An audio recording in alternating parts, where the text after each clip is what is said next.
What happened to the Maroney family in 1930 during the Great Depression in Chicago? How a woman named Julia Otis become involved in their lives, and why did she take a special interest in their daughter, Mary Agnes? What happened to Mary Agnes after she went missing, and were there any significant developments in the case over the years? How did the investigation into Mary Agnes's abduction resurface, and what role did genealogy play in the search for answers? What are the uncertainties surrounding Mary Agnes's true identity, and why was it difficult to prove conclusively? Despite never being reunited with their daughter, why do the Maroneys believe there might be some positive aspects to this outcome? Hi and welcome back to our channel. If you are new here, please consider subscribing, as it helps us motivate to create more intriguing content for you. Let's have a look at the oldest cold case solved after 93 years via genealogy in May 2023. In 1930, things were not going well for the Maroney family in Chicago. Michael and Catherine had two girls, Mary Agnes and Anastasia. The Great Depression had hurt them a lot, and what little work Michael could find paid very little. Michael wrote a letter about his position and asked for work. He put the letter in a local newspaper. Because of the letter, the Maroney family did get some help. Edgar Gilpin came to their apartment on Chicago's Wentworth Avenue, which was above a grocery shop, and gave Michael a suit and shoes. On May 14th, another person, a woman who said her name was Julia Otis, came to the house to help the Maroney children. She said that her social worker sent her to see how she could help the family when she got there. She got their address from the newspaper that printed Michael's letter. Then, she brought fruits and vegetables she had bought at the store downstairs. The woman fell in love with Mary Agnes while she was there and said she had always wanted a child like her. The woman came back the next day, on May 15th, 1930, with a lot of clothes for the Maroney's future child. She offered to take Mary Agnes around the corner so they could both go shopping for clothes. Catherine said Mary Agnes could come with her. Mary Agnes and the woman never came back. The Maroneys called the cops and told them what they knew about the woman who said her name was Julia Otis. She was about 5 feet 2 inches tall, weighed 125 pounds, and was 22 years old. She wore a gray suit and a gray lace hat that made her look very nice. The day after Mary Agnes was taken, Julia Otis sent her parents a letter with a $5 bill wrapped around it. In the letter, she said she was taking Mary Agnes to California, but would bring her back after Catherine gave birth and the family adjusted to having a new baby. She said that she had hired a special nurse to help take care of Mary Agnes, and that the little girl was doing well. She told Michael and Catherine not to worry about Mary Agnes and said she would help the family get back on its feet. They did not take this advice, though. Chicago police looked through train stops and talked to people who worked on trains to see if there was any sign that Mary Agnes had left the city. They also found out that Julia Otis had given the Maroneys baby clothes that she had bought at the Goldblatt store at Ashland and Chicago Avenues. A brand new $50 bill paid for the clothes. Edgar Gilpin, who had given clothes to Michael Maroney, was also taken into prison in case he had something to do with the plan to take Mary Agnes. The next day, another letter came in which tried to describe what Julia Otis had done. The letter was signed by Alice Henderson, who said she was Julia Otis's cousin.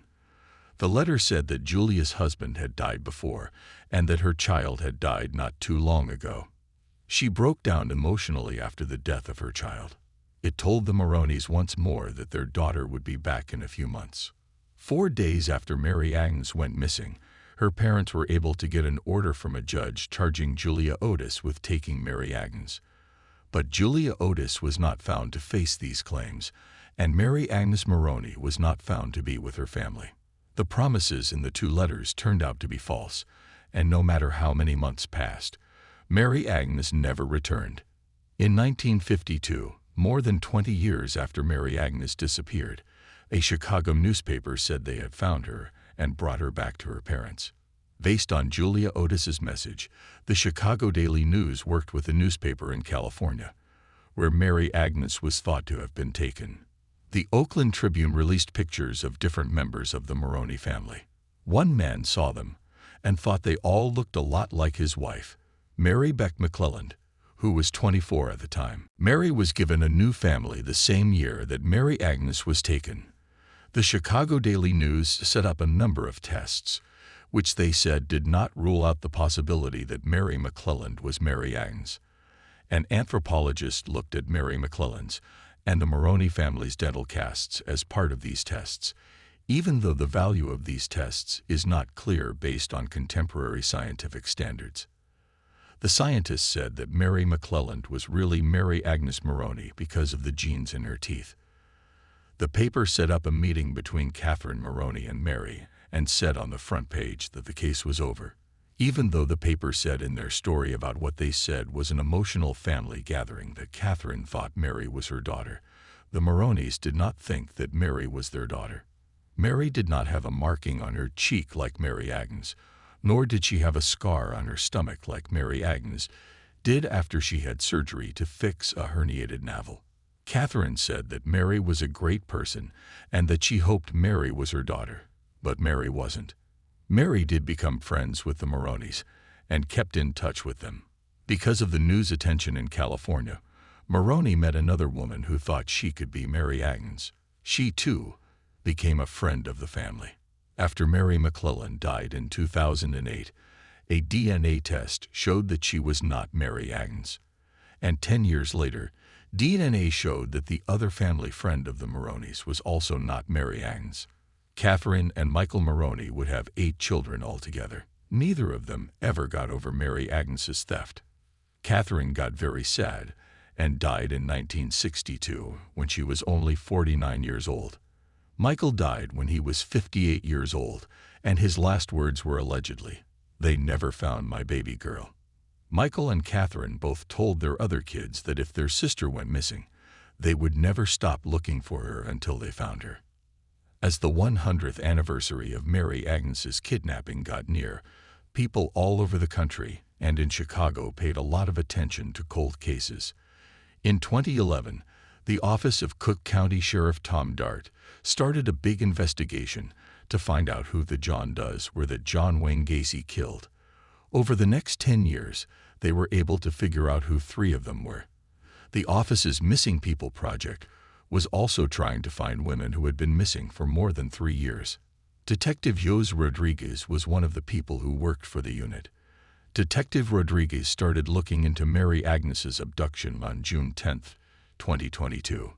He used a genetic genealogy method that was popular all over the country and had been successful in the investigation.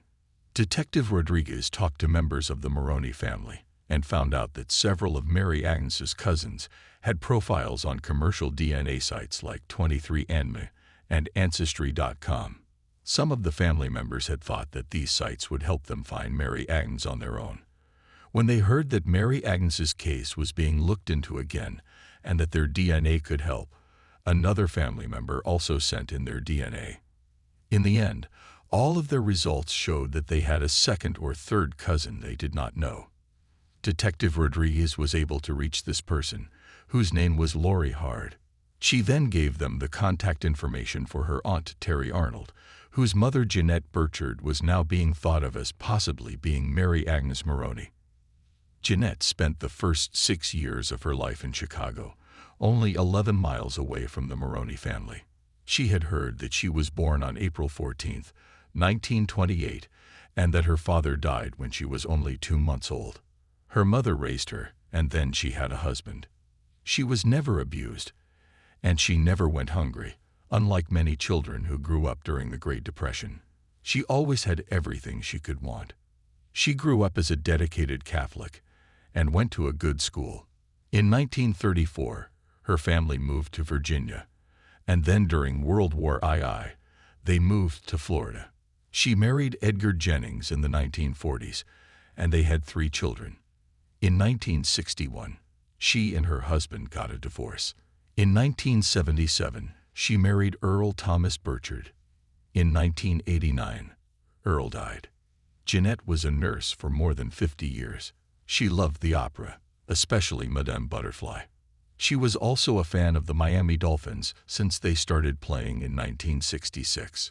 Jeanette was a loving mother who cared deeply about all of her children.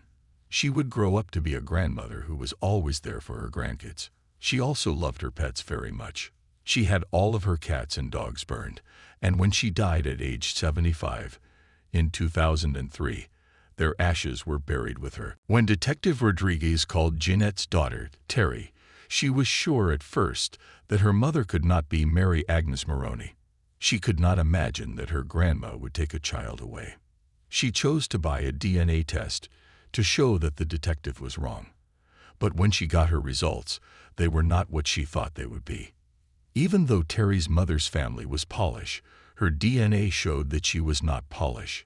She was actually Irish, like the Maroney family. Also, the test showed that Mary Agnes' nieces and nephews were actually her cousins. The first thing Terry felt was anger toward her grandma. It is still not clear how Mary Agnes came to live with her and grow up as Jeanette. Before, Jeanette's family had no reason to think she was not her mother's real kid. Jeanette's husband once made a remark that made her wonder if she was really her mother's child. This was the only time she had any reason to be suspicious. He did not tell us anything else. Jeanette called her aunts in Chicago to find out more about what he was saying, but they did not know why he would say this. Terry has been figuring out how to feel all of these different things. She has talked to the Maroney family and is happy to learn more about them. She has talked to them on the phone several times and sent them pictures of her mother. She thinks that if her mother had been alive when she found out the truth about where she came from, she would have tried to get close to the Maroneys. She would have wanted them to know that she was still living and doing well, and that she had lived a good life. Terry also thinks that her mother would have loved being a part of such a big family. Even though the DNA proof seems to show that Mary Agnes Maroney was Jeanette Burchard, the evidence is not direct. For this to be proven to a legal standard, the bodies of both Jeanette and Catherine Maroney would have to be dug up so that direct DNA samples could be taken and compared. Terry Arnold told Detective Rodriguez from the first time they talked that she did not want her mother's body dug up. The Missing People Project also says there is no way to find out how Mary Agnes ended up living with a woman who raised her as her own daughter. So Mary Agnes's case does not meet the official requirements for getting it taken off NAMUS. Even after the cops said the investigation was over on February 3, 2023, the case stayed in the database as the oldest case from Illinois. As soon as the Maroney family realizes that Mary Agnes lived the rest of her life as Jeanette, they will stop looking for her. Investigators may have been able to use their acceptance as a way to get the case pulled from the database a few months later. Even though Mary Agnes never came back to her family, the Maroneys think that this situation has some good aspects. Mary Agnes's nephew, Don Maroney, expressed that their hope was for her to have had a good life and be well cared for when she was taken. What are your thoughts about this case? Let us know in the comment section below. Don't forget to like this video and subscribe to our channel. Thanks for watching.